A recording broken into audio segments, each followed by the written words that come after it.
Hello dear students, परिवर्तन classes पर एक बार फिर से आप सबका स्वागत है। इस वीडियो में हम लोग पॉलिटेक्निक प्रवेश परीक्षा के 2018 में आए हुए फिजिक्स और केमिस्ट्री के 10 क्वेश्चनों को सॉल्व करेंगे। एक में 10-10 क्वेश्चन को सॉल्व करेंगे, ठीक है।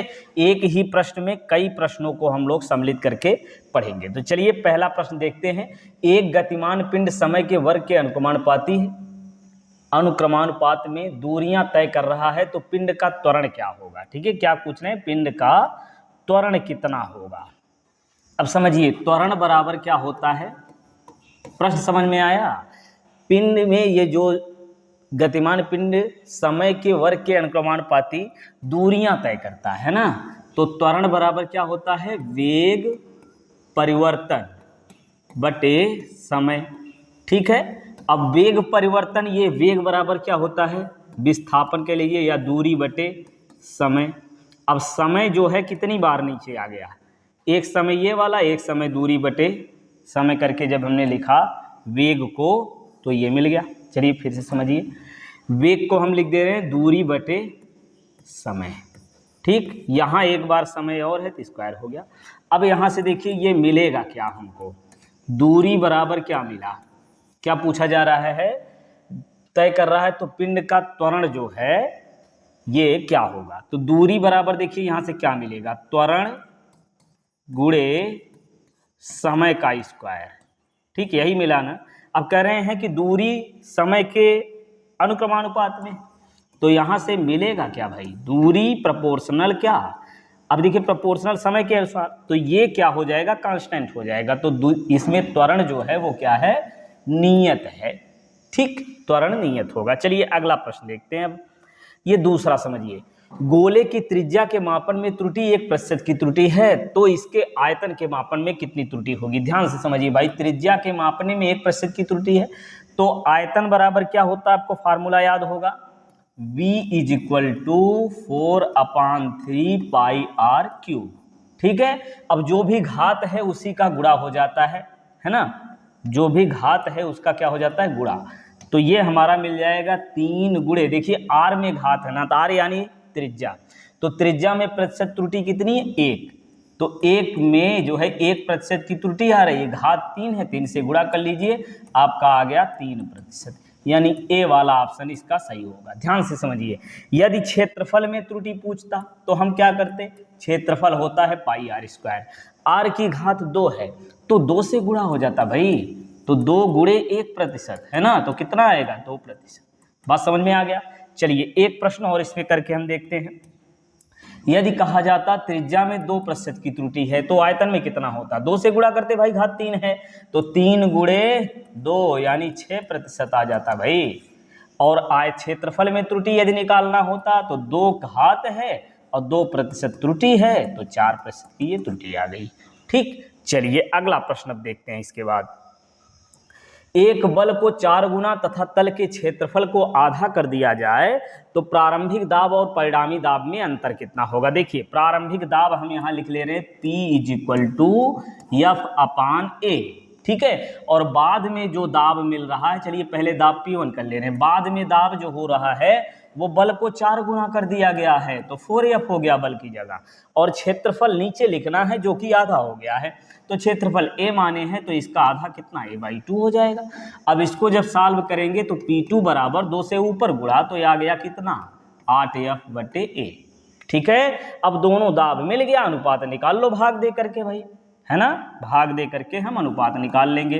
तो P1/P2 बराबर, P1 कितना है, F/A, अब भाग देंगे तो गुणा हो जाएगा, तो A/ कितना, 8F, ये F से F कैंसिल, A से A कैंसिल, ये हमारा आ गया P1/P2 1/8, तो 1/8 किसमें है, ये पहला वाला ऑप्शन इसका सही हो गया। ठीक है, चलिए अगला प्रश्न देखते हैं। ये समझ में आ गया होगा आपको, कैसे, पहले बल को देखिए 4 गुना किया गया है, बल को 4 गुना किया गया तो हमने 4 गुना कर लिया, है ना, और क्षेत्रफल को आधा करना था तो आधा कर लिए, अब दोनों से भाग दे दिए, आ गया अनुपात। ठीक है, चलिए अगला प्रश्न देखते हैं।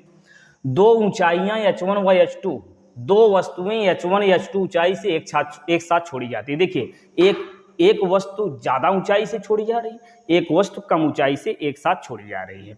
फिर कह रहे हैं उनके पृथ्वी पर पहुंचने पर लगे समय का अनुपात निकालना। भाई पृथ्वी पे पहुंचेंगे तो जब छोड़ा जाएगा उस समय प्रारंभिक वेग 0 होगा, तो चली गई दूरी, देखिए एक समान दूरी भी तय करेंगे, है ना, दूरी कहाँ समान करेंगे, एक जो है h1 ज़्यादा ऊंचाई से है, मान लो एक कम ऊंचाई से है, तो जितनी ऊंचाई पर होंगी वही दूरी तय करेंगी। तो दूरी त्वरण से रिलेटेड कौन सा फार्मूला लगेगा, s is equal to u t plus half g t square, ऊपर से छोड़ा जा रहा है तो टी त्वरण लगेगा भाई। तो एक बार देखिए जब h1 रख के हम लगाएंगे कितना, h1 ऊंचाई कितनी दूरी तय किया, h1 बराबर प्रारंभिक वेग तो दोनों में 0 होगा, तो ये वाला 0 कर दे रहे हैं, प्लस 1/2 जी T1 स्क्वायर मान ले रहे हैं, पहले समय T1 लगा, तो यहाँ से हम लिख रहे हैं h1 बराबर 1/2 जी T1 स्क्वायर। ठीक है, चलिए पहली ऊंचाई मिल गई। अब दूसरी ऊंचाई निकालते हैं, जब h2 ऊंचाई से छोड़ा जाता तब भी प्रारंभिक वेग 0 होगा, ut का मान 0 रख देंगे, 1/2 जी T2 स्क्वायर। ठीक है, ये हो गया दूसरी ऊंचाई। अब दोनों का अनुपात निकालना है तो भाग दे दो भाई, आ जाएगा अनुपात, है ना, भाग दे देंगे। चलिए तो क्या करें, h1/h2, अब ये h1 कितना है 1/2 जी T1 स्क्वायर और बटे में 1/2 जी T2 स्क्वायर। अब यहाँ से कटेगा 1/2 जी कट गया, तो ये T1/T2 का स्क्वायर आया कितना, h1/h2। अब बता दीजिए भैया T1/T2 का मान कितना आएगा, ये स्क्वायर इधर है तो ये दूसरी तरफ जब जाएगा तो क्या हो जाएगा, अंडर रूट हो जाएगा भाई, इसको कर लो अंडर रूट, तो ये मिल गया h1/h2, ये अंडर रूट कौन सा सही होगा, h1/h2, ए वाला ऑप्शन यही सही हो जाएगा। ठीक है, चलिए अगला प्रश्न देखते हैं, समझ में आ गया होगा क्या किया हमने। देखिए अलग अलग ऊंचाइयों से छोड़ा जा रहा है तो चली गई दूरियां अलग अलग होंगी, तो जब दूरी जो है h1 है तब हमने निकाला प्रारंभिक वेग तो दोनों में 0 होगा, जब छोड़ेंगे उस समय वेग 0 होगा, तो u का मान 0 रखे तो ये 0 आ गया, हाफ जी T1 स्क्वायर, ये मिल गया भाई। उसी प्रकार से दूसरा T2 समय मान लिए, पहले में ऊपर से नीचे आने में T1 समय लगा है, दूसरी स्थिति में जब h2 ऊंचाई से छोड़ते हैं तो T2 समय लगा है, दोनों से भाग देती है, आ गया भाई। चलिए अगला देखते हैं, इसमें क्या करें, 1.5 मीटर लंबे खंभा है ना, ये खंभा है 1.5 मीटर। अब खंभे के एक सिरे से 60 सेमी दूरी पर 150 किग्रा का भार लटकाया गया। देखिए 1.5 मीटर का है और 60 सेमी दूरी पर लटकाया गया है, तो इस 1.5 मीटर को भी हम बदल लेते हैं सेंटीमीटर में। ठीक है, तो 100 से गुणा करेंगे ना, 1 मीटर में 100 सेंटीमीटर, तो 100 से गुणा करिए 150 सेमी टोटल दूरी आ गई। ठीक, अब ये पहला सिरा हम मान लेते हैं ए और दूसरा सिरा बी, और ये मान लेते हैं बिंदु सी पर इसको लटकाया गया है, इस भार को लटकाया गया, कितना 150 किलोग्राम भार लटकाया गया है। ठीक, कितनी दूरी पर, 60 सेमी दूरी पर, ये 60 सेमी हो गया। अब कहा जा रहा है कि खंभे के दोनों सिरे दो आदमियों के कंधे पर टिके हुए हैं, खंभे के दोनों सिरे, एक आदमी देखिए आपका यहाँ पर है और दूसरा आदमी यहाँ पर है। ठीक, दोनों आदमियों पर द्वारा उठाया गया भार कितना होगा। देखिए अब ध्यान समझिए भाई, एक आदमी यहाँ एक यहाँ है, ये खंभा इस पर दोनों सिरों पर रख दिया गया। अब 150 किलोग्राम भार बीच में लटकाया गया है, तो 60 इधर हुआ तो इधर कितना हो जाएगा, 90 सेमी, है ना। अरे भाई 90 60 150। अच्छा, कुल टोटल दोनों व्यक्तियों पर भार हम मान लेते हैं, इसमें W1 है, इसमें W2। अब ये W1 प्लस W2 कितना होगा, दोनों पर कुल मिला के कितना भार लगेगा, 150 किग्रा भार दोनों पर लगेगा। अब बल आघूर्ण से यहाँ निकाल लीजिए, देखिए भार गुणे ये वाली दूरी, भार गुणे ये वाली दूरी, तो भार कितना है W1 गुणे 60 करेंगे तो ये 60 W1, ठीक है, ये बराबर होगा कितना 90 W2। 30 से काट दीजिए, 30 दूनी 60, 30 तियां 90, तो ये आ गया हमारा 2W1 और minus 3W2 is equal to 0। अब समीकरण 1 और 2 को हल कर लीजिए भैया। कैसे हल करें, यहाँ 3 W2 माइनस में है, यहाँ प्लस में है W2, तो 3 से इसमें गुणा करके यहाँ घटा देते हैं। तो 3W1 प्लस 3W2 बराबर, इसमें गुणा करिए 0, 5 3 15, 3 1 4, ठीक है, ये हो गया। अब घटा दीजिए भाई, जोड़ दीजिए, ये कट गया। तो 5W1 बराबर 4 5 0, ये 5 से काट दीजिए तो आपका आ गया W1 बराबर 5 9 45, यानी 90 किग्रा, ठीक। W1, तो इस पहले वाले व्यक्ति पर कितना भार लगेगा? 90 किग्रा भार ये पहला वाला व्यक्ति पर, पहला वाला व्यक्ति उठाएगा, और 90 में से देखिए टोटल 150 है, तो बचा हुआ भार ये दूसरा व्यक्ति उठा लेगा, कितना? 60 किग्रा। समझ में आया? तो 90 और 60 देखिए ये कौन सा ऑप्शन इसका सही होगा, ध्यान से समझिए भाई, कौन सा ऑप्शन इसमें सही होगा ये बताना है आपको, ठीक। चलिए तो बताइए कौन सा, ये बी वाला ऑप्शन सही हो गया ना? वाह क्या बात है, ये बी वाला ऑप्शन इसका सही होगा। चलिए अगला क्वेश्चन देखते हैं। अब ये कार्य का सीजीएस मात्रक क्या होगा? चलिए कार्य का मात्रक होता क्या है, पहले तो ये बात, कार्य का मात्रक जूल होता है, अर्ग भी होता है। अच्छा, ये न्यूटन मीटर दिया हुआ, देखिए कार्य W बराबर होता है कार्य बराबर बल गुणे विस्थापन, बल का मात्रक न्यूटन, विस्थापन का मात्रक मीटर, इसका मतलब ये भी कार्य का ही मात्रक है। और हार्स पावर ये सामर्थ्य का मात्रक है, ये तो बिल्कुल नहीं हुआ।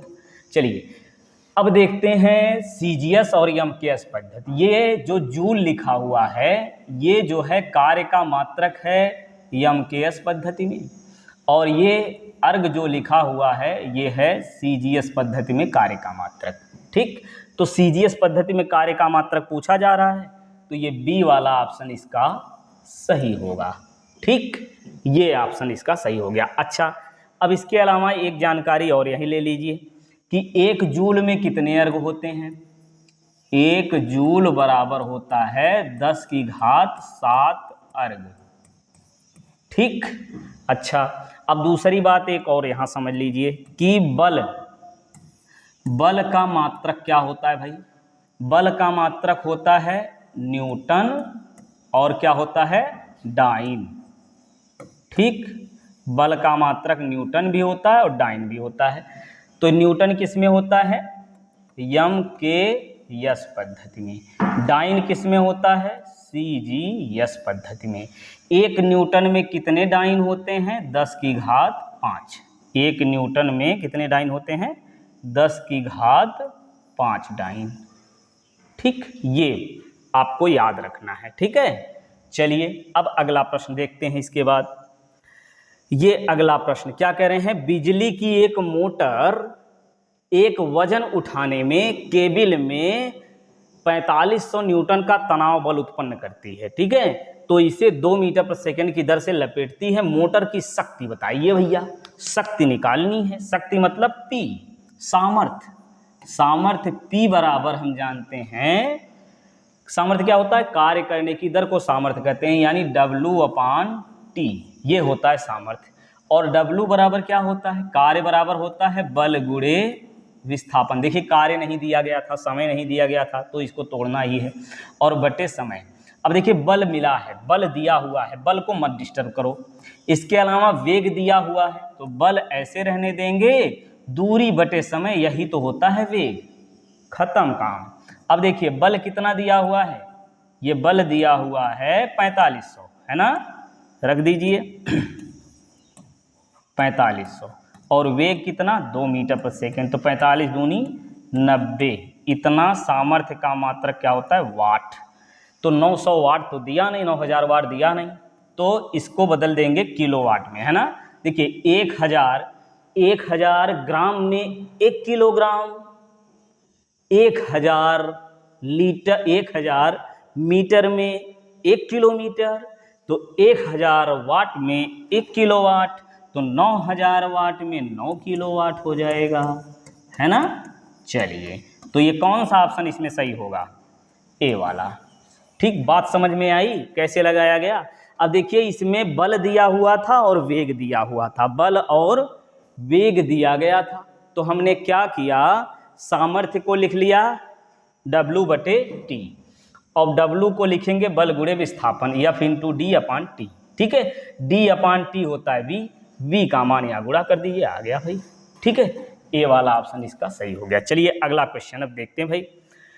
यम द्रव्यमान यम की वेग u से चलती हुई वस्तु, देखिए यम द्रव्यमान की कोई वस्तु है, u वेग से चल रही है, उसको F बल द्वारा, जब उस पर F बल लगाया जाता है तो यश दूरी से रोका जा सकता है। मतलब F बल लगा करके जब रोकते हैं तब भी वो यश दूरी तक चला जाता है। दोगुने द्रव्यमान के आधे वेग से चलती हुई वस्तु को उतनी ही दूरी में रोकने के लिए कितने बल की आवश्यकता होगी? द्रव्यमान उतना ही, द्रव्यमान जितना था उसका 2 गुना कर दिया गया और वेग को आधा कर दिया गया, तब कितना बल लगाना पड़ेगा ये निकालना है भाई। तो चलिए निकाल के देखते हैं, इसको सॉल्व करते हैं। कैसे करें? द्रव्यमान दिया हुआ है, वेग दिया हुआ है, बल लगा करके रोकना है, तो क्या करें? एक काम करिए, तो पहले त्वरण निकाल लेते हैं। देखिए कैसे, v square is equal to u square plus 2a, ये आपको पता है। अब देखिए रुक रहा है ना, तो यहाँ प्लस नहीं बल्कि होगा माइनस। क्या होगा? माइनस। यहाँ हम लगाएंगे माइनस। अब देखिए रोका जा रहा है तो अंतिम वेग 0 हो जाएगा। 0 बराबर यू स्क्वायर माइनस 2a। ठीक है, तो यहाँ से देखिए आपका आ गया यू स्क्वायर बराबर 2a। ठीक, अब यहाँ से a का मान जब निकालेंगे तो a बराबर आएगा यू स्क्वायर बटे 2s। ये त्वरण इतना उत्पन्न हुआ। तो कितना बल लगा?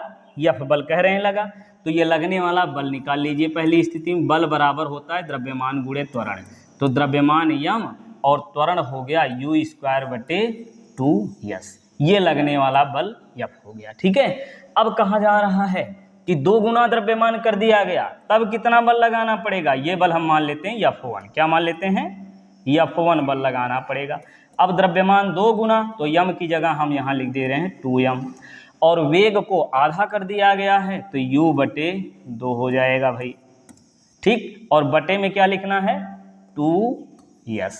अब ये 2 से 2 काट लीजिए धीरे से, ये हमारा आ गया ऊपर यम यू स्क्वायर बटे ये 2 का वर्ग 4s। ये हो गया F1। अब दोनों से भाग दीजिए, F1 का मान आ जाएगा आपका। ये भाग देंगे कैसे? F1 बटे F बराबर F1 का मान यम यू स्क्वायर बटे 2 कितना 4s है, ये 4s। अब ये देखिए पलट के गुणा हो जाएगा, 2s अपान यम यू स्क्वायर, तो M U square cancel, yes से यस कैंसिल, 2 दूना 4। तो यहाँ से देखिए हमको मिला F1 बटे F बराबर 1 बटे 2, तो F इधर कर लीजिए भाई, तो F1 बराबर आएगा F बटे 2, यानी आधा बल लगाना पड़ेगा। जब द्रव्यमान को 2 गुना और वेग को आधा कर दिया जाएगा तो F बटे 2 बल लगाना पड़ेगा। बात समझ में आ गई होगी। देखिए अंतिम वेग 0 हो गया ना, रोकना है तो इसका मतलब अंतिम वेग 0 हो ही जाएगा, अंतिम वेग 0 हो जाएगा। तो अब क्या करेंगे? तो हमने यहाँ पे जो है इसको क्या किया कि प्रारंभ, देखिए तीसरा समीकरण लगा दिया। तीसरा समीकरण यू स्क्वायर वी स्क्वायर बराबर यू स्क्वायर माइनस 2as, तो अंतिम वेग 0 हो जाता, 0 करके त्वरण निकाल लिया भाई। अब यम द्रव्यमान है, ए त्वरण है, तो बल यही होगा, तो ए का मान जब रखे तो इतना आ गया बल। अब कह रहे हैं द्रव्यमान को 2 गुना वेग को आधा कर दिया जाए तो कितना होगा, इसे भाग दे दिए। नहीं समझ में आया तो फिर से देख लो, आ जाएगा। चलिए अगला देखते हैं। इसके बाद एक मोटरसाइकिल का त्वरण 8 मीटर पर सेकेंड स्क्वायर है। यदि एक ऐसी ही खराब मोटरसाइकिल इसके पीछे बांध दी जाए तो इसका त्वरण कितना हो जाएगा? ध्यान से समझिए। एक साइकिल का त्वरण ए बराबर कह रहे हैं, यानी त्वरण बराबर इसमें कहा जा रहा है कितना? 8। ए बराबर 8 मीटर प्रति सेकेंड स्क्वायर, इतना है। यदि एक, अच्छा इतना है, तो इस पर बल पहले हम लोग निकाल लेते हैं ना। F बराबर क्या होता है? यम ए। ठीक है, तो बल कितना लगेगा इस वस्तु पर? बल F बराबर ए का मान 8 रख लीजिए, 8 यम, इतना बल लगेगा। अब बल जो लग रहा है वही लग रहा है। अब इसमें कह रहे हैं कि ऐसी ही एक खराब मोटरसाइकिल और इसके पीछे बांध दिया गया, तो द्रव्यमान बढ़ गया। द्रव्यमान कितना हो गया ये बताइए। पहले द्रव्यमान m था, इतनी ही द्रव्यमान की एक मोटरसाइकिल और लगा दी गई। अब बताइए द्रव्यमान कितना हो गया, 2m हो गया भाई। तो बल तो वही लग रहा है, बल तो वही लग रहा है, तो F बराबर आपका आ गया 2m, ठीक है। और त्वरण कितना हो जाएगा ये पूछा जा रहा है, तो द्रव्यमान मिल गया, गुणे त्वरण कर लेते हैं हम, गुणे त्वरण जो भी होगा उसको लिख दे रहे हैं। अब दोनों बल बराबर हो जाएंगे तो कर लो बराबर, तो यहाँ से हम लिखेंगे 2m गुणे त्वरण, और ये बराबर किसके होगा, इस वाले बल के, यानी 8m के। तो यहाँ से हम क्या करेंगे, m से m काट देंगे भाई, m से m कट गया। अब आपका त्वरण बराबर क्या आ जाएगा, त्वरण बराबर आ गया 8/2, काट दीजिए, आ गया 4 मीटर प्रति सेकंड स्क्वायर, ठीक। ये त्वरण मिल गया। कौन सा ऑप्शन सही होगा, बी वाला, ठीक है। ये बी वाला ऑप्शन सही हो जाएगा। यहाँ पे कितना आसानी से हमने सॉल्व किया इसको, आया समझ में। चलिए फिर अगला क्वेश्चन देखते हैं। ये 10वां प्रश्न, एक सेकंड लोलक को ऐसे ग्रह पर ले जाया जाए जहां पर गुरुत्वीय त्वरण का मान पृथ्वी की अपेक्षा 1/9 है, वहां दोलन का आवर्तकाल कितना होगा। पहले समझिए ध्यान से, थोड़ा सा दिमाग लगा लीजिए। देखिए क्या कह रहे हैं, सेकंड लोलक का आवर्तकाल 2 सेकंड होता है, ये आपको पता होना चाहिए। सेकंड लोलक का आवर्तकाल 2 सेकंड। चलिए, तो आवर्तकाल का क्या फार्मूला होता है, यहां लिख दे रहे हैं, T = 2π√L/g होता है, ठीक है। तो यहाँ त्वरण कितना कहा जा रहा है, ये सेकंड लोलक का आवर्तकाल 2 होता है, 2 लिख दिए, 2π√L/g, ये आ गया। अब क्या कहा जा रहा है भाई, ऐसे स्थान पर ले जाना जहां पर त्वरण 1/9 हो जाता है, तो वहां आवर्तकाल कितना होगा। तो वहां आवर्तकाल हम मान लेते हैं t है, दूसरे स्थान पर आवर्तकाल t है, तो 2π√L/, ये g की जगह लिखना है g/9, ठीक है। तो 9 से ऊपर गुणा हो जाएगा, तो ये आपका t बराबर कितना आएगा, चलिए यहीं लिख देते हैं, t बराबर 2π है ना, 9 का वर्गमूल लेंगे तो कितना बनेगा 3, तो गुणे 3√L/g। अब दे दीजिए भाग, आ जाएगा भाई t/2/t, 2t। अब इधर ये वाला बटे ये वाला, तो ये 2π√L/g, और नीचे कितना आया 2π × 3√L/g, ये कैंसिल, 2π कैंसिल, तो कितना मिला, ये आपका मिल गया, ओहो ये भाई क्या किया जाए,